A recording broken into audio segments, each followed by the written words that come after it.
Forget gurus. Forget anyone claiming to be an online business expert without going through the challenges of entrepreneurship themselves. The Real Money, Real Business podcast is here to prove the best insights in online business comes from your fellow online business builders. We dig into stories of entrepreneurs selling their business on the Empire Flippers marketplace so that you can learn how they made their business profitable, how they overcame obstacles, and what lessons they learned in their online journey. If you want to take your business and your knowledge to the next level, you've come to the right podcast. Let's get started.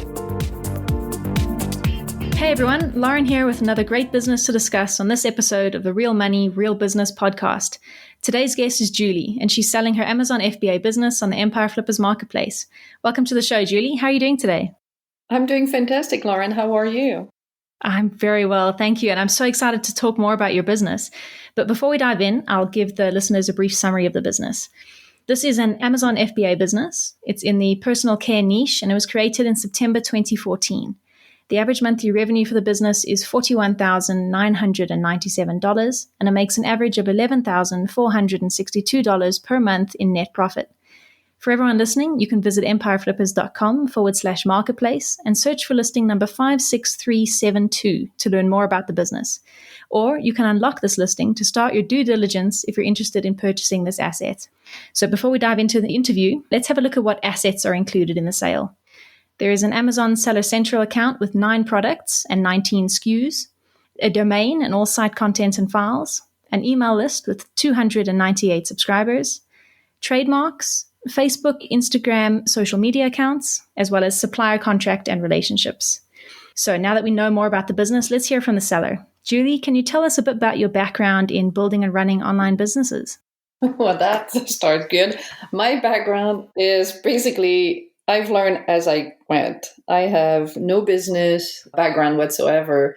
I'm an early childhood educator and also did an aesthetic class. So I've learned as I went. That's my background. And it's been a fantastic journey, a learning experience for me. Great. So this is your first online business?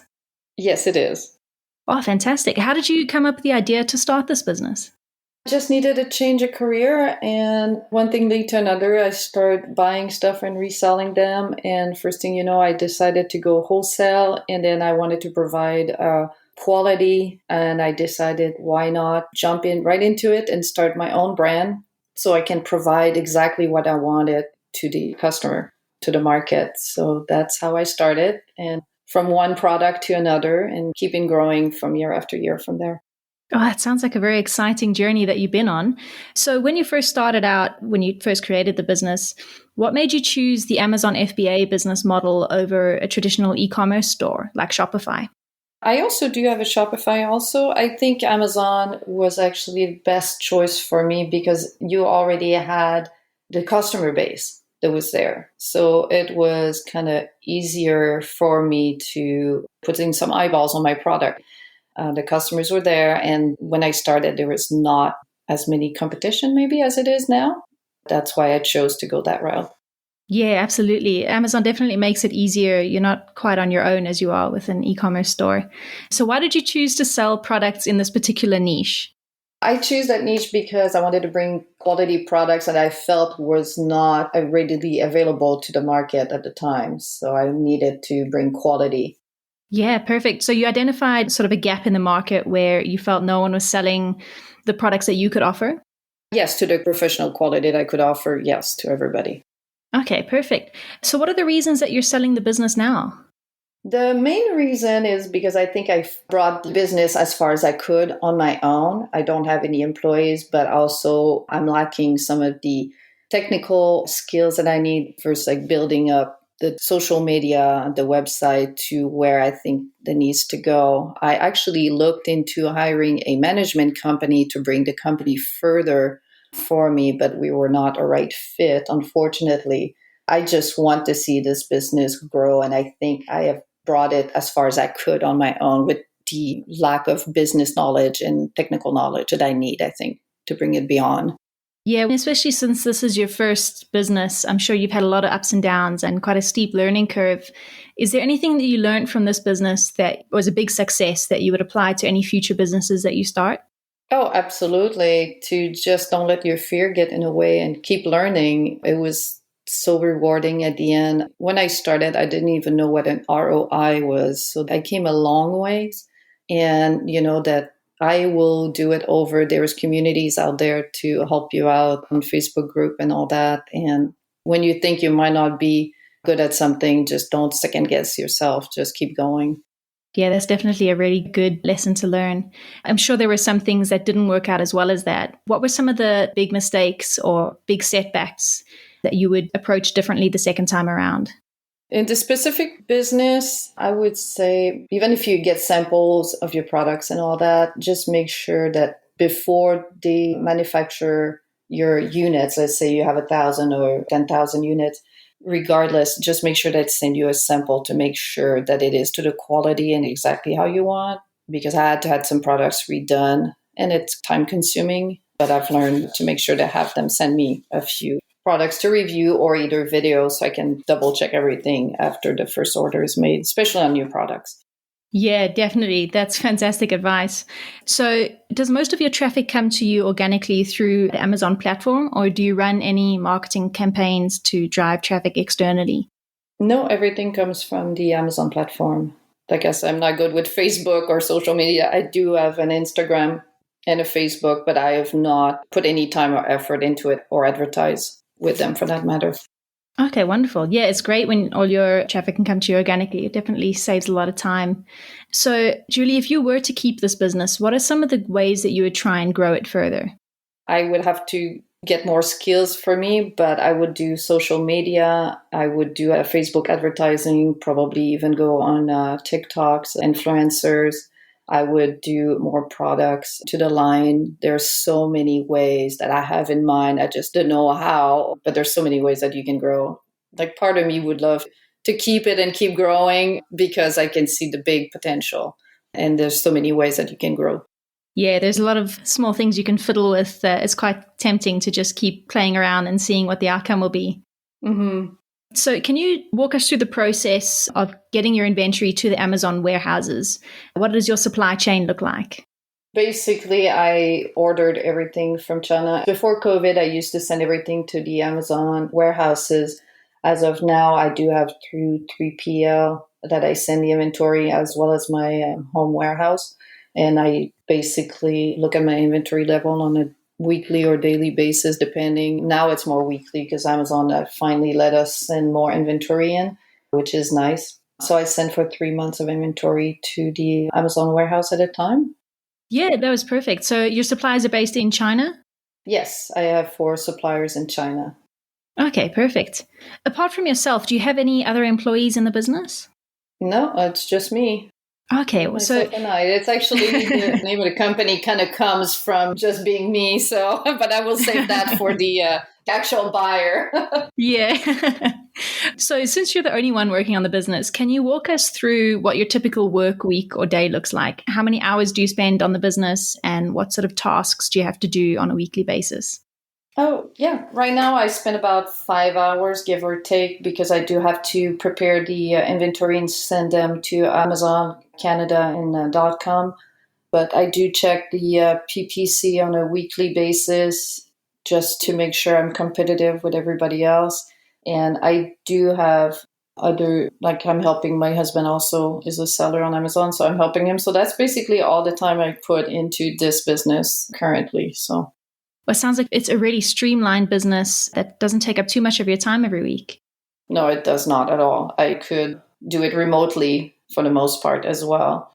Oh, that's fantastic. Yeah, it helps you sort of live the lifestyle that you want to live. Exactly. My family within in Canada, me being in the United States, I can travel and then just send the inventory or do my PPC from either country, or even if I'm on vacation for that matter. That's wonderful. So you've obviously learned a lot of skills as you built up the business. What sort of skills or requirements would you say that a new buyer would need in order to run the business effectively if they're not familiar with the Amazon FBA business model or this particular niche of products that you sell?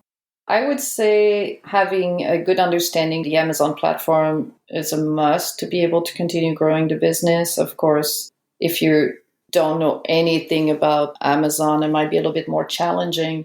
As far as the product itself, I think I could guide the person to know exactly what to look for. in the quality of the product, which is pretty straightforward after that. You can read the reviews on the product itself to see what people are saying, which is pretty much all good reviews of quality. So that would be another good way to familiarize yourself with the product itself. Yeah, perfect. So Julie, what would you say are the biggest risks associated with the business that buyers should be aware of? I think like any business, competition is always the biggest risk for everybody. But if you can, like we did, separate ourselves with continuing quality and customer service, those alleviate those risks quite a bit. Other than that, we all know that the supply chain in China and all that, that's something that's out of our control. But we make sure that we have quite a bit of inventory, that we have not even suffered any of the supply chains. I've not suffered any of the repercussion right now with all the shipping costs being higher, and because I kind of plan in advance. So obviously, having built this business up, the ins and outs of the business. What sort of support are you willing to offer buyers to help ease that transition between you and the new owner? Oh, anything the new buyer would need, I am 100%. I want to see the brand grow. I can provide 2 months, 3 months of support, whatever they need, phone calls, email. I am there to 100% help out. And I would love nothing more than see the business go beyond what I could bring it so far. Oh, that's wonderful. And I'm sure buyers will be very relieved to hear you say that. With regards to the sale of the business, are you open to negotiating something like an earnout? Yes, depending on what the terms are, I'm open to look into it. And would you be willing to commit to a non-compete agreement? Absolutely. Perfect. Okay. So is there any advice that you would give to our listeners, anyone who's new to the online business world and is just getting started? What sort of advice do you wish someone had given you when you were first starting out? The best advice I think I would say is don't be afraid to reach out to other sellers. The communities that I found in the networking, the support that I receive from the community has been outstanding. It helped me understand the things that I didn't know I needed to know and continue learning, especially when you're doing an e-commerce. Keep looking, keep educating yourself. It's one of the best things you can do. Yeah, that's fantastic advice. And looking back on your journey, why do you think that the Amazon FBA model in particular is great for those who are just starting out their own online businesses? Oh, FBA makes it very easy. You don't have to have your inventory at the house. You have all the customer base there for you. You can do your own advertisement if you want on the Amazon. It's been fantastic. I don't think I would have the same success with the business if I would have just started an e-commerce because of everything that's provided to you to succeed. Yeah, that's all very true. So then the last question of the interview, and we saved the best one for last. If you had to put yourself into the shoes of a buyer, why do you think your business is a business worth buying? Because it's easy to actually run. You can do it remotely from anywhere in the world that you want. It's got the potential to grow a lot more than it is. We have recurring customers as it is. The opportunity for wholesaling products to brick and mortars and professionals. It's basically the selling word is the sky's the limit, right? How much imagination you can put into it. Yeah, it definitely sounds like your business has a lot of potential. Hoping that you get a lot of interest on our marketplace. Is there anything else that you'd like to share before we end off the interview that I might have missed? Not that I think. Okay, perfect. Well, thank you so much for taking the time to join me, Julie. It's been really wonderful talking to you. Thank you so much for having me. You have a great day. Thank you very much. It's been fantastic. All right, everyone. Thanks for listening. To learn more and see if this listing has already been sold, head over to empireflippers.com/marketplace and search for listing number 56372. If you're watching this on YouTube, click the link in the description to go straight to the listing. Once you've unlocked this business, you'll be given everything you need to know about the listing. So until next time, enjoy your digital journey.